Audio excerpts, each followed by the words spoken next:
Hi friends good afternoon आपण समस्त को मो तरफ नमस्कार। आशा करछि आपण माने समस्ते भलरे थिबे मु भी भलरे अछि। चलंतु वीडियो आरंभ करबा किंतु वीडियो आरंभ करबा पूर्व आपण मान को किछि तता करिया पई पड़े जोटा कि आपण माने समस्ते जानि गलेनी। तथापि मु आउ थरे जणाई दोछि जदि आपण मान को भितर केही जदि आज मो चैनल ले नुआ थांती ताले प्लीज प्रथम चैनल को सब्सक्राइब कर दियंतु।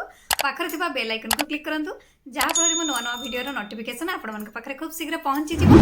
आ आपण माने मते टिके सपोर्ट करि परिबे आगु को जीवा पई। आ एते पर्यंत जो माने मते सपोर्ट करी आछन समान तो प्रथम मोर बहुत बहुत धन्यवाद। ताले चलंतु वीडियो आरंभ करबा।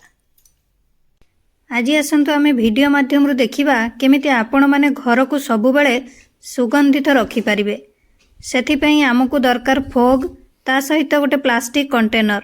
प्रथमे आपण माने गैस ऑन करी फोग टी को भल भाव गरम करने। एबे आपण माने गोटे प्लास्टिक कंटेनर नेबे एकु एबे एई टाइप रो आपण माने होल करि नेबे। देखि पारुथबे वीडियो माध्यम सही भली आपण माने पूरा प्लास्टिक कंटेनर टी को होल कर देबे। तार कभर टी को केवल करिवे भीतर टी को करिवे नाही। एबे आपण माने कोन करिवे ना एथिरे किछि लूण देबे।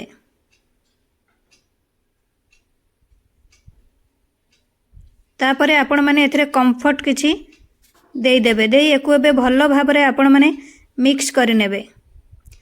मिक्स करि नेई आपण माने मिक्स करि नेई सारला परे आपण माने घरर जोठी जोठी आपण को सुविधा से सब जगह मान एको रखिपारे। बेडरूम हो बाथरूम हो जो एमती करी जदि आपण माने घरर सबुआडे रखंती ताले आपण को घर सबुबले सुगंधित रहिबो। आशा करछि आपण मान को वीडियो भल लागिथिबो। मु ताले रहुछि पुणी देखाबो नेक्स्ट वीडियो रे। किंतु आपण माने please like comment share subscribe करिया पे भूलिबेनी। मते ताले विदाई दियंतु। नमस्कार।